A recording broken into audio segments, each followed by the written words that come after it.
বৃহস্পতিবার মুখ্যমন্ত্রীর পৌরোহিত্যে খোয়াই জেলা প্রশাসকের কার্যালয়ের কনফারেন্স হলে এক রিভিউ মিটিং অনুষ্ঠিত হয়।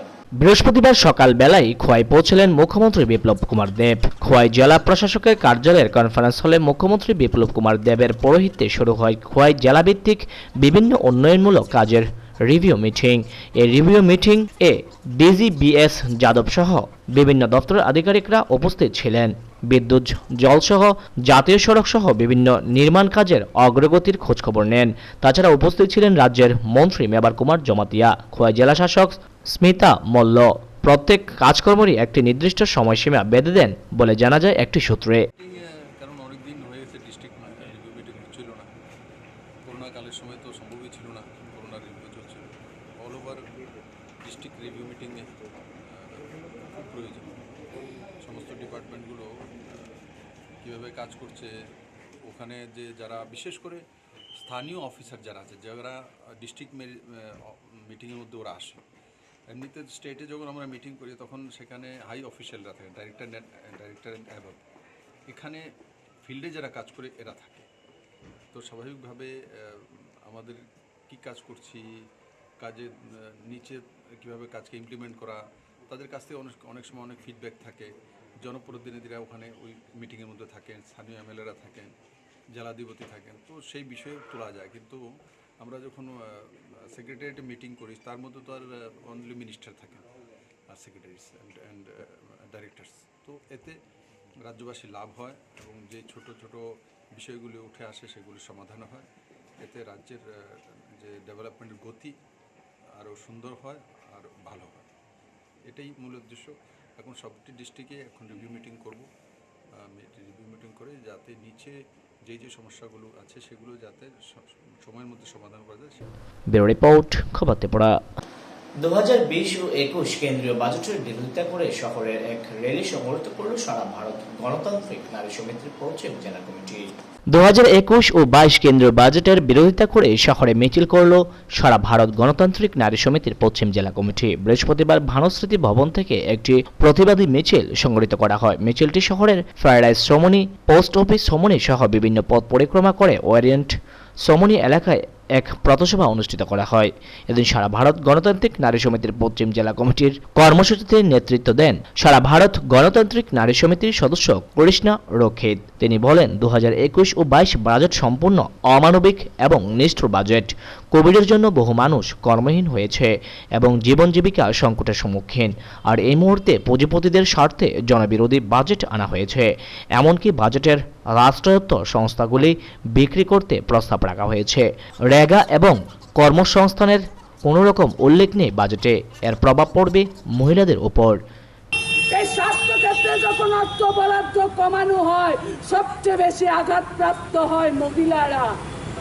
তাদের নিরাপত্তার প্রশ্নে, তাদের চিকিৎসার প্রশ্নে, শিশুদের চিকিৎসার প্রশ্নে, সর্বোপরি দেশের মানুষের চিকিৎসার প্রশ্নে দেশের সরকার সেখানে দায়িত্ব নেওয়া দরকার ছিল, সেই দায়িত্ব গ্রহণ করেনি। রেগায় অর্থ বরাদ্দ কমানো হয়েছে। রেগায় কাজ করেন কারা? ঘরের মহিলারা কাজ করেন। যখন কোভিডের কারণে অর্থনৈতিক সংকট তীব্র, তখন সেখানে বাড়ানো দরকার ছিল রেগায় অর্থ বরাদ্দ, না বাড়ালেন না। গত বছর যা ছিল, গত বাজেটে যা ছিল তার থেকে এই বাজেটে কমিয়ে দেওয়া হয়েছে। এই বাজেট বেইমানি না? দেশের জনগণের সাথে বেইমানি না? এই বাজেট দেশের জনগণের সাথে বেইমানি করেছে। আমরা লক্ষ্য করেছি কর্মসংস্থানের প্রশ্নে যাদের কাজ গেছে তাদের কাজ ফিরিয়ে দেয়া, অসংগঠিত ক্ষেত্রে মানুষের কাজের সংস্থান বাড়ানো, একটি কথা নেই কর্মসংস্থানের জন্য। এটা কি বাজেট? বরং রাষ্ট্রায়ত্ত সংস্থা, ব্যাংক, বিমা এগুলো তুলে দেওয়ার জন্য, ওই বেসরকারীকরণ করার জন্য, বিক্রি করে দেওয়ার জন্য এই সরকার উঠে পড়ে লেগেছে। খনি, ইস্পাত কোথায় না, এমনকি পোর্ট যেখানে জাহাজ এসে জমে সেই পোর্ট পর্যন্ত বিক্রি করে দেওয়ার জন্য চেষ্টা চলছে। বিমা, এলআইসি, আমরা মনে করি এলআইসি একটা সম্পদ। এই এলআইসি এখন ৭৪% বিক্রি করে দেওয়ার জন্য সেই সরকার আলোচনা চালাচ্ছে। ফলে আমরা এখানে জমায়েত হয়েছি দীর্ঘ সময়ের জন্য না, আজকে আমরা প্রতিবাদ জানালাম। আগামী দিনে আমরা আরো বৃহত্তর আন্দোলন গড়ে তোলার জন্য আমরা সংগঠনগতভাবে আমরা সিদ্ধান্ত নেব। এই বাজেট আমরা লক্ষ্য করেছি, রান্নার গ্যাসের দাম বেড়েছে, পেট্রোল ডিজেলের দাম বেড়েছে।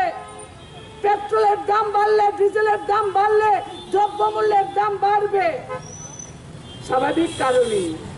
তার বিরুদ্ধে পথে নামা ছাড়া উপায় নেই।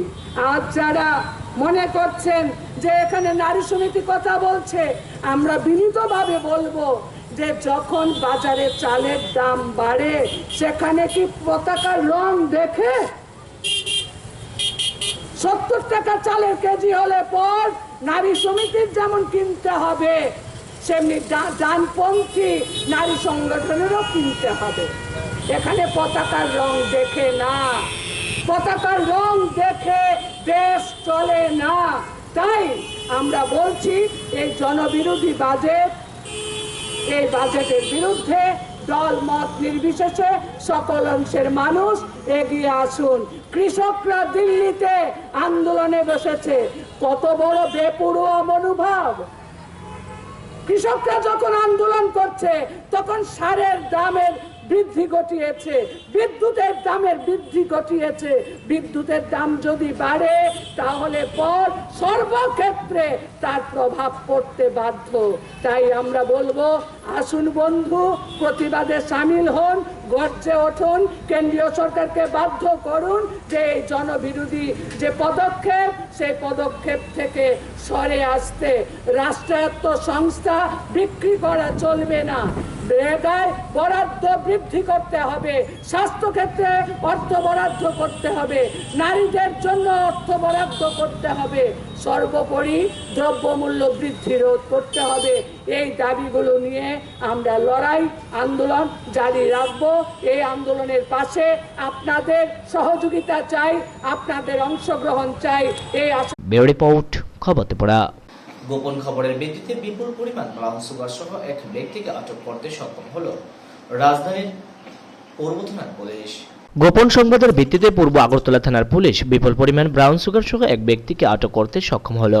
পূর্ব আগরতলা থানার এক পুলিশ অফিসার জানান, তাদের নিকট গোপন সংবাদ আসে যে লালমাটিয়া বিপণী বিতানের পাশে একটি লোক কিছু নেশা সামগ্রী নিয়ে ঘোরাঘুরি করছে। সেই মোতাবেক পূর্ব আগরতলা থানার পুলিশ ঘটনাস্থলে ছুটে যায় এবং বিপুল পরিমাণ ব্রাউন সুগার সহ এক ব্যক্তিকে আটক করে পুলিশ। ধৃত ব্যক্তির নাম রবিউল হোসেন ওরফে রুবেল, তার বাড়ি জয়নগর। তার কাছ থেকে উদ্ধার হয়েছে 50টি ব্রাউন সুগারের কোঠা। তাকে জিজ্ঞাসাবাদ চালিয়ে পুলিশ বেশ কিছু নাম জানতে পেরেছে বলে খবর। বৃহস্পতিবার পুলিশ ধৃত রবিউল হোসেনকে আদালতে সোপর্দ করে। আজকে আমাদের কাছে একটা গোপন সংবাদ আসে যে কিছু কন্ট্রাব্যান্ড আইটেম নিয়ে একটা লোক বিপণী বিতান লালমাটিয়া ঘোরাঘুরি করছে। তো সেই হিসাবে আমি এবং স্টাফ এবং ওসি স্যার সবাই আমরা রেড করি এবং একটা পার্সনকে আমরা ডিটেন করি। পরে সার্চ করে আমরা তার কাছ থেকে 50টি হিরোইনের কোটা আমরা উদ্ধার করি তার কাছ থেকে এবং তাকে আমরা পরবর্তী সময়ে অ্যারেস্ট করি। কি নাম উদ্ধার? ওর নাম রবিউল হোসেন, ডাক নাম রুবেল, বাড়ি জয়নগর, আগরতলা। একই পাওয়া গেছে না সঙ্গে আরো? আমরা তদন্ত করে দেখছি, কিছু কিছু অনেক নাম উঠে আসছে, আমরা তদন্ত করছি এবং যারা যারা যুক্ত আমরা তাদের বিরুদ্ধে আমরা অ্যাকশন নেব। কি কি পাওয়া গেছে? আমরা 50টি হিরোইনের কোটা পেয়েছি। আর অন্য কিছু? না, আর কিছু পাওয়া যায়নি। সম্ভবত সেই অর্ধেকটা বিক্রি করে ফেলেছে, আর সে বিক্রি করার উদ্দেশ্যে ঘুরছিল, এতটুকু আমরা কাছে খবর ছিল। কার কাছে বিক্রি করেছে কোনো? না, কিছু আমরা তদন্ত চলছে, আশা করি তদন্তে সব বেরিয়ে আসবে। আগামীকাল কি কোর্টে তোলা হবে? হ্যাঁ, আমরা ব্যুরো রিপোর্ট, খবর ত্রিপুরা। বিশ্ব ক্যান্সার দিবস উপলক্ষে বৃহস্পতিবার রাজধানী আগরতলা শহরে এক সচেতনতামূলক র্যালির আয়োজন করা হয়। 4 ফেব্রুয়ারি বিশ্ব ক্যান্সার দিবস। বিশ্ব ক্যান্সার দিবস উপলক্ষে বৃহস্পতিবার রাজধানী আগরতলা শহরে এক সচেতনতামূলক র্যালির আয়োজন করা হয়। জাতীয় স্বাস্থ্য mission, Atal Bihari Vajpayee regional cancer centre, tips ও অ্যাসোসিয়েশন অফ ফিজিওথেরাপিস্ট এর যৌথ উদ্যোগে এই র্যালির আয়োজন করা হয়। রাজধানীর স্বামী বিবেকানন্দ ময়দান থেকে এই র্যালি শুরু হয়। সবুজ পতাকা নেড়ে র্যালির সূচনা করেন অটল বিহারী বাজপেয়ী রিজিওনাল ক্যান্সার সেন্টারের MS ডাক্তার গৌতম মজুমদার। এদিন র্যালিটি রাজধানীর বিভিন্ন রাস্তা পরিক্রমা করে। হাতে প্লেকার্ড নিয়ে এই দিনের র্যালিতে বিভিন্ন নার্সিং কলেজের পড়ুয়ারাও শামিল হয়। অটল বিহারী বাজপেয়ী রিজিওনাল ক্যান্সার সেন্টারের MS ডাক্তার গৌতম মজুমদার জানান, আগে রাজ্যে ক্যান্সারের সকল সুযোগ সুবিধা ছিল না, ফলে ক্যান্সার রোগীদের আগাম শনাক্ত করা যেত না। বর্তমানে সকল ধরনের সুযোগ সুবিধা রয়েছে অটল বিহারী বাজপেয়ী রিজিওনাল ক্যান্সার সেন্টারে। 2008 সালে আগরতলা ক্যান্সার হাসপাতালকে রিজিওনাল ক্যান্সার সেন্টার হিসেবে ঘোষণা দেয়। তারপর থেকে ধীরে ধীরে রিজিওনাল ক্যান্সার সেন্টারে সকল ধরনের সুযোগ সুবিধার ব্যবস্থা করা হয়েছে। সম্প্রতি ক্যান্সার সার্জারিও চালু হয়ে গেছে। ক্যান্সার একটা ভয়াবহ রোগ। এই রোগ সম্পর্কে সকলের কম বেশি জানা রয়েছে। ত্রিপুরাতে বর্তমানে প্রতি 1 লক্ষ মানুষের মধ্যে 60 থেকে 70 জন ক্যান্সার রোগে আক্রান্ত। দেশে 1 লক্ষ মানুষের মধ্যে ক্যান্সারে আক্রান্ত গড়ে 100 জন। মিজোরামে 1 লক্ষ মানুষের মধ্যে 200 জন ক্যান্সারে আক্রান্ত। তার কারণ মিজোরামে তামাককে তরলভাবে কম বয়স থেকে ব্যবহার করা হয়। উত্তর পূর্বাঞ্চলের মধ্যে ত্রিপুরা রাজ্যে ক্যান্সারের প্রকোপ সবচেয়ে কম বলেও জানান তিনি। আজ 4 ফেব্রুয়ারি ওয়ার্ল্ড ক্যান্সার ডে। এই দিনটা আমরা আজকে এখানে আগরতলায় যৌথভাবে পালন করছি। আমাদের Atal Bihari Vajpayee regional cancer centre, তারপরে NHM national health mission, TIPS Tripura institute of paramedical science এবং association of physiotherapist of Tripura, এই 4টি সংস্থা আমরা একসাথে মিলে এই দিনটি উদযাপন করছি। এখানে আস্তাবল ময়দান থেকে আমাদের একটা র্যালি, অ্যাওয়ারনেস ক্যাম্পেইনিং, সেটা যাবে অভয়নগর হয়ে ক্যান্সার হাসপাতাল, এবং সেখানে আমরা একটা ব্লাড ডোনেশন ক্যাম্পও করব। তো এই হলো আজকে আমাদের কর্মসূচি। ওয়ার্ল্ড ক্যান্সার ডে এটা মূলত WHO আন্ডারে ফ্রান্সের লিওন শহরে আমাদের যে ইন্টারন্যাশনাল সোসাইটি, ওইটাকে UICC বলে, তারা এই দিনটি প্রতি বছর 4 ফেব্রুয়ারি পালন করে থাকে। তো এতদিন আমাদের রাজ্যে ক্যান্সারের সমস্ত সুযোগ সুবিধা ছিল না, যার দরুন আমরা স্ক্রিনিং প্রোগ্রাম, যার দ্বারা ক্যান্সার রোগীকে আমরা অগ্রিম শনাক্ত করতে পারি, সেই প্রোগ্রামটা আমরা এতদিন করতে পারিনি। আজকে আমাদের হাসপাতাল স্বয়ংসম্পূর্ণ। সেখানে সার্জারির ব্যবস্থা আছে, কেমোথেরাপি, রেডিওথেরাপির সমস্ত রকমের সুবিধা আমাদের এখন এসে গেছে। আপনারা হয়তো জানেন 2008 সালে আমাদের এই হাসপাতালকে ভারত সরকার রিজিওনাল ক্যান্সার সেন্টার হিসাবে ঘোষণা দেয়, এবং তারপর থেকে এই দীর্ঘ 12 বছর আমরা স্টেপ বাই স্টেপ সমস্ত সুবিধা, ক্যান্সার রোগীদের সমস্ত সুবিধা আমরা এই হাসপাতালে আয়োজন করতে পেরেছি। এবং শুনলে খুশি হবেন, এই মাস থেকে আমাদের এখানে ক্যান্সার সার্জারিও শুরু হয়ে গেছে।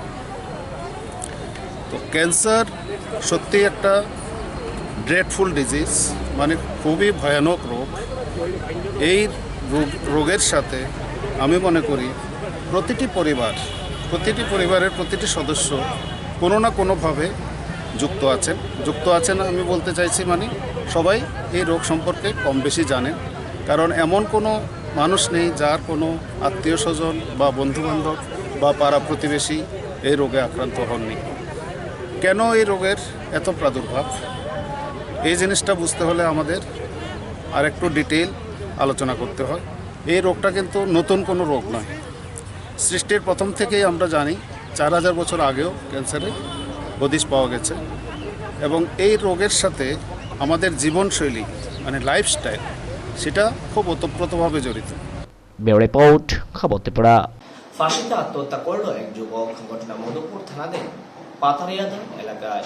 বাবার কাছে মদের টাকা চেয়ে না পেয়ে ফাঁসিতে আত্মহত্যা যুবকের। ঘটনা কমলাসাগর বিধানসভার মধুপুর থানাধীন পাথারিয়াধার এলাকায়। ঘটনার বিবরণী জানা যায়, পাথারিয়াধার এলাকার শানু মিয়ার ছেলে দেলোয়ার হোসেন, বয়স 24, গত কয়েক বছর যাবৎ নেশার কারণে আসক্ত হয়ে পড়ে।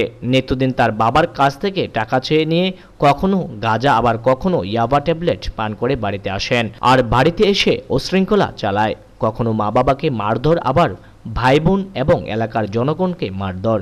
তা নিয়ে এক প্রকার এলাকার জনগণ এবং তার পরিবার অতিষ্ঠ হয়ে পড়েছিল। তার বাবা দিনমজুর, সবসময় টাকা দিতে না পারায় পরিবারের সাথে নিত্যদিন ঝামেলা চলছিল, এমনকি তার মা বাবাকে মারধর করছিল। বুধবার বিকেলবেলা প্রথম দফায় তার বাবা দেলোয়ার হোসেনকে 600 টাকা দিয়েছিল, কারণ টাকা দিতে অস্বীকার করতে মারধর চালাতো বলে জানা যায়। বুধবার রাত্রিবেলা দ্বিতীয় দফায় টাকা না দেওয়াতে বাড়ি থেকে বের হয়ে বাড়ির পাশে একটি গাছে ফাঁসিতে আত্মহত্যা করে। পরবর্তী সময়ে মধুপুর থানার খবর দিলে গভীর রাতে গিয়ে পুলিশ মৃতদেহ উদ্ধার করে নিয়ে আসে মধুপুর হাসপাতালে। বৃহস্পতিবার সেই মৃতদেহ পরিবারের হাতে তুলে দেয়। ঘটনা গত দিন ঠিক বিকাল সন্ধ্যা 5টার দিকে আমি বাড়িতে এলাম, দেখি হ্যাঁ মা বাবার লগে টাকা নিয়ে ঝগড়া করেছে। ট্যাবলেট খাওয়ার পর সবসময় এই ট্যাবলেট টাকা নিয়ে ঝগড়া করতেছে। এই ঝগড়া থেকে ওই তার মারে মারছে, তার বাবুরে মারছে। মারার পরে কী করছে, ওই নতুন ঘর দিচ্ছে, ঘর ভেঙে লাইছে, পুরান ঘর ভেঙে লাইছে আছে, তখন সবাই জায়গা তাকে একটু বাইন্দা রাখছে আর কি, আটকায় রাখছে, যাতে উশৃঙ্খল না করতে পারে। তারপরে রাত 11টার দিকে কেমনি ছুটছে সিটটা ফাঁস লাগিয়ে রাখছে। কোন জায়গায় ফাঁসি দিয়েছে? তারা ঘরের পাশে একটা বড়ি গাছ, বড়ি গাছে। এর নাম কি? এর নাম দেলোয়ার হোসেন। বাড়ি কোন জায়গা? বাড়ি পাথারি আদার। এমনি কি করতো? এমনি কিছু করতো না। মানে ফাঁসি দেওয়ার কারণটা কি হতে পারে? ফাঁসি দেওয়ার কারণ দূর করতে ট্যাবলেট খাইতে কোন সময় কী করে। এরপরে কথা কইছে বড়ই তার মারা 3টা ঘুষি মারছে। ঘুষি হিসেবে তার মা উঠতে ফিরে গেছে, হাত একটা ছোট্ট একটা চাকুর মতো ছেলেটা গাই মার তুলেছিল, আমার মধ্যে পুষ্টা পড়ছে। তো এরপর টাকা না দেওয়াতে নাকি? ওটা এই 500 টাকা না দেওয়ান এরপরে দা অনেক টুল চেয়ার টেবিল অনেক কিছু ভাঙচুর করছে। ভাঙচুর করার পরে এরপরে দা তার ব্যুরো রিপোর্ট, খবর ত্রিপুরা। আগামী 6 ফেব্রুয়ারি থেকে গুয়াহাটির ইন্দিরা গান্ধী স্টেডিয়ামে শুরু হতে যাচ্ছে 36তম জুনিয়র ন্যাশনাল অ্যাথলেটিক্স। 6 ফেব্রুয়ারি থেকে গুয়াহাটির ইন্দিরা গান্ধী স্টেডিয়ামে শুরু হতে যাচ্ছে 36তম জুনিয়র ন্যাশনাল অ্যাথলেটিক। এই প্রতিযোগিতায় অংশগ্রহণ করার জন্য বৃহস্পতিবার রাজ্যের অ্যাথলেটিক্সরা আগরতলা রেল স্টেশন থেকে রেল করে গুয়াহাটির উদ্দেশ্যে রওনা হয়েছে। রাজ্য থেকে 4 জন খেলোয়াড় ও তাদের সাথে একজন কোচ এই দিন গুয়াহাটির উদ্দেশ্যে রওনা হয়েছে। সিলেকশন কমিটির কনভেনার বীরেন্দ্র মজুমদার জানান, রাজ্য থেকে খেলোয়াড় জিতেন্দ্র দেববর্মা, নয়ন আহমেদ, কুশকুমার দত্ত ও রাহুল দত্ত এই দিন গুয়াহাটির উদ্দেশ্যে রওনা হয়েছে। তিনি আরো জানান, খেলা হবে 6 ফেব্রুয়ারি থেকে 10 ফেব্রুয়ারি পর্যন্ত। আমরি টিম গুয়াহাটি যাচ্ছে 36তম জুনিয়র ন্যাশনাল করার জন্য। ত্রিপুরা টিম যাচ্ছে। খেলা হবে 6 তারিখ থেকে 10 তারিখ। কতজন প্লেয়ার যাচ্ছে? আমাদের ত্রিপুরা থেকে 4 জন খেলোয়াড় এবং একজন কোচ যাচ্ছে। কি কি মানে কোন ইভেন্টে পার্টিসিপেট করতে যাচ্ছে তারা? 100 মিটারে যাচ্ছে, 400-এ, হার্ডেলস 200। তাদের নামগুলি কি? হার্ডেলসে যাচ্ছে জিতেন্দ্র দেববর্মা, নয়ন আহমেদ 80 মিটার হার্ডেলসে।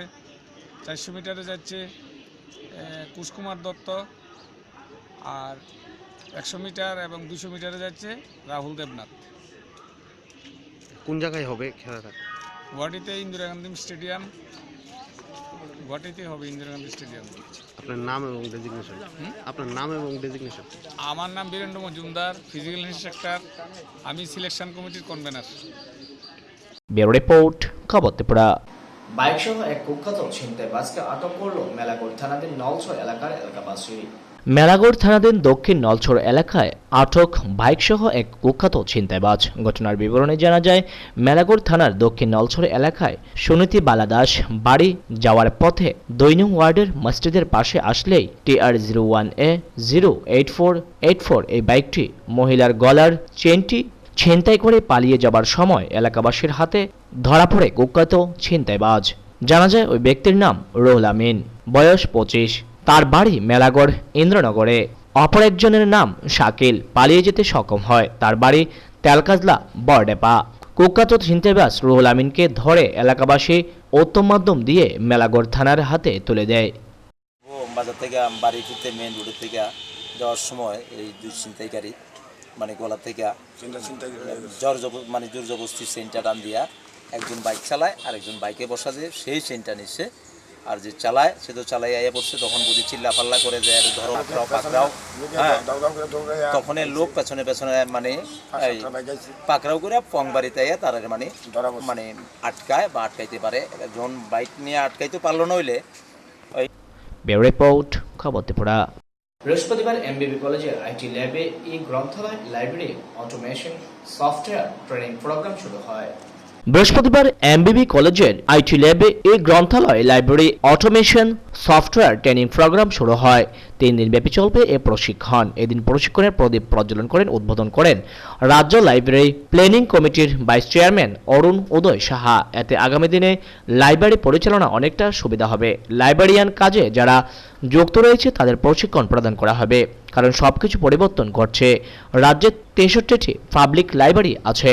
সবকিছু যখন অনলাইন এবং ডিজিটালাইজেশন হচ্ছে তখন লাইব্রেরিগুলি ই লাইব্রেরি করা দরকার, এতে পরিষেবা উন্নত হবে। প্রশিক্ষণের সকলে এগিয়ে আসতে বক্তব্য রেখে আহ্বান জানান উচ্চশিক্ষা দপ্তরের সচিব সাজু ওয়াহিদ। हमारा स्टेट में अराउंड 26 लाइब्रेरीज एक्सिस्टिंग है, पब्लिक लाइब्रेरीज एक्सिस्टिंग है, and recently Sipahijala district have taken an initiative to start public library in every panchayat of Sipahijala district. Around 169 panchayat is converted to public library. उनका एक छोटा सा रूम का छोटा सा कोने को लाइब्रेरी कन्वर्ट करते हैं, एंड फ्रॉम हेड लाइब्रेरी हमारा Birchandra library with the help of Birchandra session library we are collaborating with the district magistrate of Sipahijala to support the extra books. हमारे पास जितने भी स्पेसिमेन बुक्स है वो सारा वो लाइब्रेरी को दे दें, एंड लाइब्रेरी को बहुत ज़्यादा पब्लिक एक्सेस मिले। पब्लिक लाइब्रेरी मतलब सिर्फ हमारा बड़ा बिल्डिंग के अंदर बुक शेल्फ में रहना पब्लिक लाइब्रेरी नहीं होता। जब पब्लिक लाइब्रेरी को यूज़ करेगा तब जाके लाइब्रेरी पब्लिक होता है। एंड लाइब्रेरी मैडम ने भी बोला था library is a source of information, जहाँ से इंफॉर्मेशन मिलता है। आजकल देखा गया कि हमारे बच्चे या कोई भी लाइब्रेरी में जाते हैं, और सीनियर सिटीजन जाते हैं, और बहुत फुटफॉल बहुत कम हो गया लाइब्रेरी जाने वाला। बट हमारा इधर बहुत सारा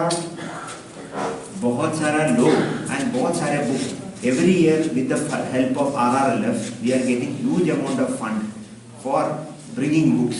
हमारा लाइब्रेरी में immense number of books are there, but unless and otherwise हमारे पास कोई सिस्टम ना हो, मतलब कुछ ऑनलाइन सिस्टम या कुछ डिजिटल सिस्टम ना हो तो इसको मैनेज करना मुश्किल होगा। Number of books increase, number of libraries increase, number of peoples coming to the libraries are getting increase, and वो लोग ऐसे करना चाहता हूँ कि हम लाइब्रेरी में जाना नहीं चाहता हूँ, फिर भी मुझे बुक्स चाहिए। This is the world, this is the दुनिया जहाँ पे हम अमेज़ॉन से तरकारी भी या वेजिटेबल्स भी ग्रोसरी भी ऑनलाइन में खरीदते हैं। तो सारे चीज़ ऑनलाइन हो गया, सारे चीज़ डिजिटल हो गया, तो it is time for library to become automation करना और मॉडर्नाइज करना, it is very much time. And इसका कटिंग एज कौन है? आप ही हैं। तो लाइब्रेरी मैनेज करने वाला लाइब्रेरियन और लाइब्रेरी में बैठने वाला सॉर्टर और बाकी लाइब्रेरी स्टाफ, अगर आपको इसके बारे में नहीं पता चलेगा तो जितने भी ऑटोमेशन ऊपर लेवल से करने से कोई फ़ायदा नहीं। आप जितने भी ऑटोमेशन करो, मैं इधर बैठ के कुछ भी करें, अगर आप ये यूज़ नहीं कर पाएंगे तो कोई फ़ायदा नहीं। तो इसलिए ये ट्रेनिंग आपके लिए रखा है, सो दैट यू नो, आपको पता चले कि ये लाइब्रेरी सॉफ्टवेयर कैसे यूज़ करें। तो उसमें बारकोड है, बारकोड में एंट्री करें। एक लड़का या तो कोई भी एक बुक्स लेके गया और कितने दिन में लेके गया, कहाँ पे है, विदाउट लुकिंग ए रजिस्टर हम देख सकते हैं लाइब्रेरी में कितना बुक्स है, कितना बुक्स नहीं है, रेफरेंस में कितना है, कितना नहीं है। देयर वॉज ए टाइम हमारा जो भी लाइब्रेरियन था पूछने से ही पता चलेगा ये बुक्स इस शेल्फ में इस नंबर पे यहाँ पे बैठा है, खड़ा है, या तो ये बुक्स इसने यहाँ से लेके गया 5 दिन हो गया, रजिस्टर नहीं देखना था। बट अभी ऐसा नहीं है, हमारे पास बहुत ज़्यादा बुक्स हो गए, तो इसको मैनेज करना मुश्किल। But there is a need for a system, तो एटलीस्ट सिस्टम में देखें तो ये बुक्स है कि नहीं। If a person is coming asking polio का ये बुक है कि नहीं, तो हमको तो देखना पड़ेगा रेफरेंस सेक्शन में जाके, या तो बुक्स में देखे कौन से सेक्शन में, कौन से रैक में, कौन से लेवल पे रह रहे हैं। तो ये थोड़ा सा डिजिटल सिस्टम देख के पता चलता है। तो हम अभी I am looking after higher education and also school education. मेरा अभी हमारे एक सिस्टम डेवलप किया है जहाँ पे मेरा मिनिस्टर पूछता है ये स्कूल में कितने टीचर है, टीचर का नाम क्या है, तो इमीडिएटली मैं स्कूल देखे सर ये इतना टीचर वहाँ पे है। এদিন এছাড়া উপস্থিত ছিলেন এমবিবি কলেজের অধ্যাপিকা ডক্টর দীপান্বিতা চক্রবর্তী সহ অন্যান্যরা। ব্যুরো রিপোর্ট, খবর ত্রিপুরা। বৃহস্পতিবার থেকে শুরু হয়েছে 3 দিন ব্যাপী রাজ্যস্তরীয় বিচারক ও রেফারিদের প্রশিক্ষণ শিবির। ত্রিপুরা যোগাসন স্পোর্টস অ্যাসোসিয়েশনের উদ্যোগে এনএসআরসিসিতে বৃহস্পতিবার থেকে শুরু হয়েছে 3 দিন ব্যাপী রাজ্যস্তরীয় বিচারক ও রেফারিদের প্রশিক্ষণ শিবির। এই শিবিরের উদ্বোধন করেন পশ্চিম জেলার সভাপতি অন্তরাদেব সরকার। উপস্থিত ছিলেন ত্রিপুরা স্পোর্টস কাউন্সিলের যুগ্ম সচিব সরজু চক্রবর্তী, ত্রিপুরা যোগাসন স্পোর্টস অ্যাসোসিয়েশনের প্যাট্রন বিনয় ভূষণ ভট্টাচার্য সহ অন্যান্যরা। পশ্চিম জেলার সভাপতি অন্তরাদেব সরকার জানান, প্রধানমন্ত্রী ফিট ইন্ডিয়ার আহ্বান জানিয়েছেন, আর এক্ষেত্রে যোগাসন ফিট থাকার অন্যতম একটি মাধ্যম। তাই গ্রামীণ স্তর পর্যন্ত ছেলে মেয়েদের মধ্যে যোগাসন ছড়িয়ে দেওয়ার আহ্বান জানান তিনি। এদিন রাজ্যের বিভিন্ন প্রান্ত থেকে বিচারক ও রেফারিরা অংশ নেয়। যোগা অ্যাসোসিয়েশনের উদ্যোগে আজকে যে যোগা নিয়ে যে কর্মসূচি, তো এই কর্মসূচিতে আমি বলবো আমাদের প্রধানমন্ত্রী যে চাইছেন, আমাদের সারা ভারতবর্ষকে ডাক দিয়েছেন ফিট ইন্ডিয়া। তো এখানে যে যোগাসনের যে সামনের দিনে ছেলেমেয়েদের কীভাবে ফিট ইন্ডিয়া বা ফিট থাকতে হবে, ওইদিকে আমাদের প্রধানমন্ত্রী যেভাবে ডাক দিয়েছেন এটার সাড়া দিয়ে আমরা আজকে আমাদের ত্রিপুরাতেও একটা যোগা অ্যাসোসিয়েশন হয়েছে। তো আমি বলবো আসুন আমরা আমাদের এই যোগাকে প্রত্যেকটা গ্রাম প্রত্যন্ত অঞ্চলে কিভাবে ছেলে মেয়েদের বা আমাদের মানব জীবনে আমাদের ফিট থাকতে হবে, এটা আমরা সারা ত্রিপুরা আলোচনা করি এবং সামনের দিকে এগিয়ে যাই। ব্যুরো রিপোর্ট, খবর ত্রিপুরা। খুব শীঘ্রই বিদায় নেবে শীত, আবহাওয়া দপ্তর সূত্রে খবর। 15 ফেব্রুয়ারির পর রাজ্য থেকে ধীরে ধীরে বিদায় নেবে শীত। রাজ্যে তাপমাত্রা ধীরে ধীরে বৃদ্ধি পাচ্ছে। মঙ্গলবার রাজ্যে সবচেয়ে কম 7.5 ডিগ্রি তাপমাত্রা ছিল। 7 ফেব্রুয়ারি পর্যন্ত একটু একটু করে তাপমাত্রা বৃদ্ধি পাবে, তারপরে আবার কয়েকদিন তাপমাত্রা কমবে। তবে 15 ফেব্রুয়ারির পর থেকে তাপমাত্রা বৃদ্ধি পেতে থাকবে। তবে গত বছরের তুলনায় এবছর কুয়াশার প্রভাব কিছুটা বেশি ছিল। বৃহস্পতিবার সাংবাদিকদের সাথে সাক্ষাৎকারে এই সংবাদ জানান আবহাওয়া দপ্তরের অধিকর্তা ডি সাহা। টেম্পারেচার অ্যাকচুয়ালি একটু একটু করে বাড়ছে। আমাদের পরশুদিন সবচেয়ে কম ছিল এই সিজনে, 7.5 ছিল। এখন আস্তে আস্তে বাড়ছে এবং 7 তারিখ অবধি আমাদের যে এক্সপেকটেশন যে বাড়বে, তো 13-14তে চলে যেতে পারে। তারপরে আবার একটু কমবে কয়েকদিন, 2-3 দিন, 11-12-র দিকে চলে আসবে। কিন্তু আলটিমেটলি 15 তারিখের পর থেকে টেম্পারেচার ধীরে ধীরে বাড়তে থাকবে। এখানে তো শীত আমাদের অফিসিয়াল যে হিসাব মতো তো শীত ফেব্রুয়ারি পুরোই থাকার কথা। তবে শীতের যে প্রভাবটা আস্তে আস্তে কমতে থাকবে 15 তারিখের পর থেকে। 5 ডিগ্রি গত পরশু দিন। আর এই বছর আমরা একটা কুয়াশার যে একটা প্রকোপ, হ্যাঁ, এই বছর আমি দেখেছি, লক্ষ্য করেছি যে গত বছরের তুলনায় এই বছর কুয়াশার ফ্রিকোয়েন্সিটা খুব একটু বেশি ছিল। কয়েকদিন বেশি ছিল, খুব একটা হেরফের নয়, কিন্তু একটু বেশি ছিল গতবারের তুলনায়। ব্যুরো রিপোর্ট, খবর ত্রিপুরা।